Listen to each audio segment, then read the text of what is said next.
গত বছর July August গণ অভ্যুত্থানে হত্যাকাণ্ডের মামলায় ক্ষমতাচ্যুত প্রধানমন্ত্রী শেখ হাসিনা ও সাবেক স্বরাষ্ট্রমন্ত্রী আসাদুজ্জামান খান কামালের বিরুদ্ধে আন্তর্জাতিক অপরাধ ট্রাইব্যুনালে দেওয়া মৃত্যুদণ্ডাদেশ নিয়ে উদ্বেগ প্রকাশ করেছে যুক্তরাষ্ট্রভিত্তিক মানবাধিকার সংস্থা human rights watch.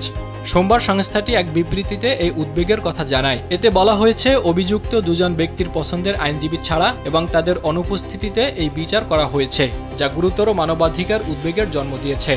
Human rights ওয়াচের Asia বিভাগের উপপরিচালক মীনাক্ষী গাঙ্গুলি বলেন, হাসিনার দমনমূলক শাসন নিয়ে বাংলাদেশে এখনও ক্ষোভ ও বেদনা রয়েছে।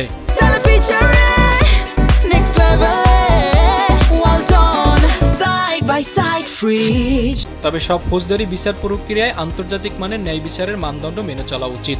মানবাধিকার এই সংস্থাটি আরও জানায়, ২০২৪ সালের জুলাই আগস্টের ৩ সপ্তাহ ধরে চলা বিক্ষোভকালে বাংলাদেশি কর্তৃপক্ষ গুরুতর মানবাধিকার লঙ্ঘন করেছে।